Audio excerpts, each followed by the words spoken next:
السلام عليكم ورحمة الله وبركاته. ازيكم حبايبي؟ عاملين ايه؟ يا رب تكونوا بخير. كل سنة وانتم طيبين. النهاردة ان شاء الله جايه لكم فيديو جديد وهنكمل مع بعض سلسلة رمضان بأمر الله يا رب.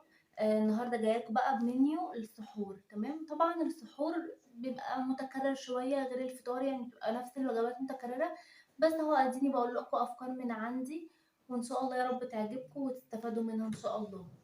اول يوم ان شاء الله هيبقى السحور بتاعنا فول وبطاطس مهروسة بالبيض وزائد جبنة، أي نوع جبنة بقى انت تحبيه، جبنة قريش أو جبنة فيتا أو جبنة تلاجة، أي نوع انت تحبيه، زائد زبادي. طبعا الزبادي ده هتبقى أساسي معانا في السحور، لأنها بتخلينا ما نعطش قوي يعني في الصيام إن شاء الله يا رب. انتوا زي ما انتوا شايفين الجو اليومين دول حر، فرمضان يعني شكل الجو يبقى فيه حر يعني، فما بتخليناش يعني نحس ان احنا عطشانين بدري يعني من بداية اليوم. تمام، طبعا الزبادي دي احنا مش هنشتريها من بره، احنا هنعملها مع بعض ان شاء الله. انا كنت عاملاها السنه اللي فاتت معاكم على القناه، وان شاء الله بامر الله يا رب هنعملها السنه دي مع بعض، زبادي اللي هي البلدي العادي وزبادي بالفراوله، وان شاء الله هتبقى جميله قوي. وبعد كده هناكل معاها خيار، طبعا النكهه خضرا بقى، خيار جرجير خس، الحاجات دي فيها رطوبه كده فبتبقى حلوه في الصيام. تمام، يعني ما تخليكي زي ما قلنا ما بتعطشيش بدري قوي، لا يعني بتطول معاكي مده ان انت تعطشي بدري. زائد عيش، تمام، طبعا العيش اساسي. تاني يوم بأمر الله هيبقى فول بالطحينة، بيبقى طعمه جميل قوي قوي، وزائد جبنة بالطماطم، زائد خيار، زائد زبادي الأساسي معانا، زائد عيش. فول على فكرة أنا مدمسة معاكم الفول من حوالي أسبوعين 3 على القناة، هحط لكم اللينك بتاعه في صندوق الوصف يا رب منساش. إن شاء الله يعني هيبقى حلو قوي قوي وطريقته حلوة وسهلة، وجربوه على طريقتي وهيعجبكم. بدل ما بنشتري من بره دلوقتي انت بتجيبي ب5 جنيه فول او ب10 جنيه فول، يعني مبيبقاش فيه حاجة، بيبقى قليل جدا. فلما تدمسيه في البيت هيعمل معاكي كمية أكبر، لأن الفول برضو أساسي في السحور، لأنه برضو يعني بيديكي شبع شوية. تمام، هنيجي هنا لليوم التالت هنعمل بقى فول بالطماطم كده، بيبقى طعمه حلو قوي، وإن شاء الله هنعمل معاه بطاطس محمرة وعيش وزبادي. زي ما احنا قلنا عندنا صنفين أساسي، العيش والزبادي. نيجي هنا لليوم الرابع هنعمل بقى صينية عجة في الفرن، هنحاول نعملها ببيضتين، طبعا انا عارفة ان البيض غالي جدا، هنعملها ببيضتين، مش يعني مش ببيض كتير، وفي نفس الوقت مش كل يوم. تمام، يعني كل كام يوم كده هنعملها مرة، وهنعمل بقى جنبيها جبنة، أي نوع جبنة انت تفضليه، وخيار وعيش.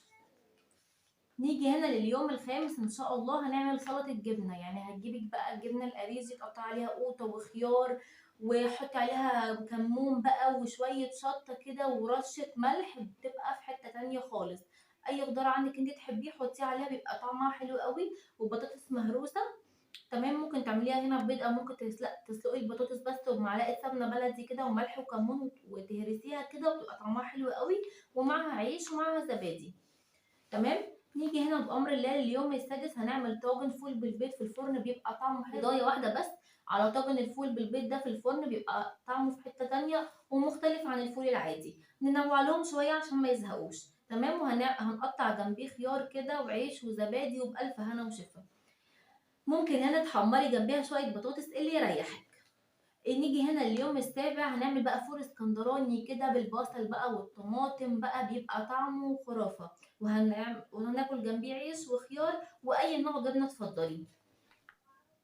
نيجي هنا لليوم الثامن وهنعمل معجنات بالجبنة، يعني المعجنات دي بتبقى حلوة قوي قوي في السحور كده، طبعا مش كل يوم، هو يوم او يومين بس طول الشهر، بحيث ان احنا ننوع عشان ما نزهقش. تمام، باي جبنه بقى انت نوع جبنه تفضليه، موتزاريلا، شيدر، بت بتعملي ميكس مثلا، جبنه شيدر على موتزاريلا، او رومي مبشور كده، بتبقى طعمها حلو قوي.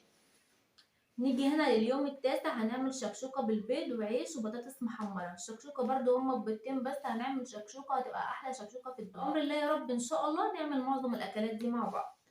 نيجي هنا لليوم العاشر هنعمل جبنة قريش بالخيار، بتبقى طعمها حلو قوي، وطماطم هنقطع جنبها طماطم، وهنعمل جنبيها فول عشان يسند معانا شوية، لأن الجبنة القريش بس مش هت مش هتدينا شبع يعني ايه اليوم لفترة طويلة. تمام، او ممكن تحمري جنبها شوية بطاطس بدل الفول اللي يريحك، وهتعملي جنب وطبعا العيش والزبادي، وتقطعي جنبها طماطم، خيار، عندك خس. الخس اليومين دول بالمناسبة انا جبته طعمه حلو قوي ومسكر ومش ممرر خالص، فان شاء الله في رمضان الخس ده هيبقى اساسي برضو معانا على السحور، لان احنا بنحب قوي. نيجي هنا لليوم ال11 هنعمل بقى بيض مسلوق وجبنة، أي نوع جبنة تفضليه، وخيار وزبادي وعيش. نيجي هنا لليوم ال12 هنعمل فول. طبعا احنا بقالنا كام يوم اهو يعني حارمينهم من الفول، فهنعمل لهم فول اليوم ده، وهنعمل جنبيه بطاطس محمرة أو بطاطس مهروسة وزبادي وعيش والخيار. نيجي هنا لليوم ال13 وهنعمل بيض بالخضار. طبعا هنعمل بيضتين أو 3 على حسب عدد أفراد أسرتك، وهنقطع عليه فلفل ألوان مكعبات صغيرة أصفر وأحمر وفلفل حامي وفلفل رومي كده، وبيبقى طعمه في حتة تانية خالص. وبتحطي عليه بقى ملح والفلفل والكمون بتاعك وبتقلبيه كده في بعضه. وفي صينية كبيرة عندك مدورة أو طاسة مدورة ومعلقة سمنة بلدي، حطي البيضة عليها بعد ما تسيح كده، بتبقى طعمه تحفة، بيبقى كده مدور كده، بيبقى عامل زي البيتزا شوية. ولو عندك بقى جبنة موتزاريلا حطي، يعني اللي متوفر عندك حطيه. وهتقطعي جنبه خيار وأي نوع جبنة تحبيه وعيش. نيجي هنا لليوم ال14 هنعمل سندوتشات بطاطس سوري بالعيش الكريب او العيش السوري ده. بنعمل حمر بطاطس كده وبنحطها في العيش وعليها كاتشب ومايونيز وخس بقى وخيار مخلل لو عندك، بتبقى طعمها حلو قوي قوي. وهنعمل جنبيها زبادي. نيجي هنا اليوم ال15 هنعمل جلاش بالجبن. الجلاش بتاعنا عادي، بس بدل ما نحشيه لحمه مفرومه نحشيه جبن، بيبقى طعمه حلو قوي. يا سلام بقى لو عندك ميكس جبن كده بيبقى طعمه تحفه. وهنعمل جنبيه خيار، هنقطع جنبيه خيار وبألف هنا وشفا. نيجي هنا لليوم ال17 هنعمل فول بالطحينة وجبنة وخيار وعيش وزبادي، بس كده. نيجي هنا اليوم ال19 وهنعمل جبنة قريش بالطماطم والفلفل، بتبقى حلوة قوي، وهنعمل جنبيها عيش وبيض مسلوق والزبادي طبعا. يجي هنا اليوم ال20 هنعمل فول بالليمون، بيبقى طعمه حلو قوي على فكرة للناس اللي بتحب يعني أي حاجة عليها ليمون. الفول بالليمون بيبقى طعمه في حتة تانية. وطبعا جرجير كده حلو وخيار وعيش، بس كده. ممكن تحمري جنبها شوية بطاطس لو حابة، أو لو انت أولادك بيحبوا البطاطس. طبعا احنا أولادنا كلنا بيحبوا البطاطس، بس احنا بنحاول نقلل منها عشان الزيت يعني. ربنا يعيننا جميعا. نيجي هنا اليوم ال21 هنعمل بيض اومليت كده، بيبقى طعمه حلو قوي على حسب برضو عدد افراد اسرتك، بيضتين 3 4. هتعملي جنبيها جبنه وخيار وزبادي وعيش. نيجي هنا اليوم ال22 هنعمل بطاطس بوريه في الفرن كده، بتبقى حلوه قوي قوي. ان شاء الله هنعملها مع بعض. وهنعمل جنبيها عيش وخيار، ونقطع جنبيها خيار والزبادي طبعا. نيجي هنا اليوم ال23 هنعمل برضو معجنات بالجبنة تاني. أنا عارفة إن إحنا عملناها من حوالي أسبوعين، بس يعني لازم الأكلات تتكرر، فاهميني؟ وبننوع يعني، بدل ما كل يوم بقى فول وجبن، لا نيجي يوم كده نعمل لهم معجنات، يوم جلاش بالجبن، بننوع لهم شوية. نيجي هنا اليوم ال24 هنعمل بيض مسلوق وجبنة وخيار وعيش. نيجي هنا اليوم ال25 هنعمل بطاطس مهروسة بالبيض، بقالنا كام يوم اهو معملناهاش، وجبنة وخيار وعيش وزبادي. نيجي هنا اليوم ال26 هنعمل فول بالطماطم وعيش وجبنة وخيار.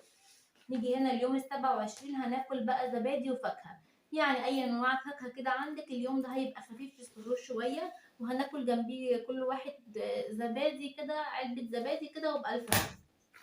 نيجي هنا اليوم ال28 هنعمل كده صينية كيكة كده ومعاها كوباية شاي، بتبقى حلوة قوي وحاجة برضو مختلفة. نيجي هنا اليوم ال29 وده بأمر الله يا رب هيبقى آخر يوم في السحور في رمضان، هنعمل فيه طاجن فول اسكندراني، بيبقى حلو قوي، وعيش وخيار وزبادي. بس كده، ده كان الفيديو بتاعنا النهارده منيو اكلات. حاولت على قد ما اقدر اجمع لكم الاكلات اللي يعني المتاحه في السحور. انا عارفه ان في اكلات منها متكرره، بس ده طبيعي يعني. وكل سنه وانتم طيبين، ربنا يا رب يعود علينا وعليكم من الايام بخير. اتمنى تحطوا لي بقى لايك جميل كده منكم، وتكتبوا لي كومنت كده جميل. وكل المشتركين الجداد انا بجد مبسوطه بيكم. لو مشترك واحد بس بيجي لي جديد انا ببقى مبسوطه بيه جدا. انتوا بجد بتنوروني وبتشرفوني وبتكبروا عيلتي اللي لسه صغيره. بس كده، والسلام عليكم ورحمه الله وبركاته.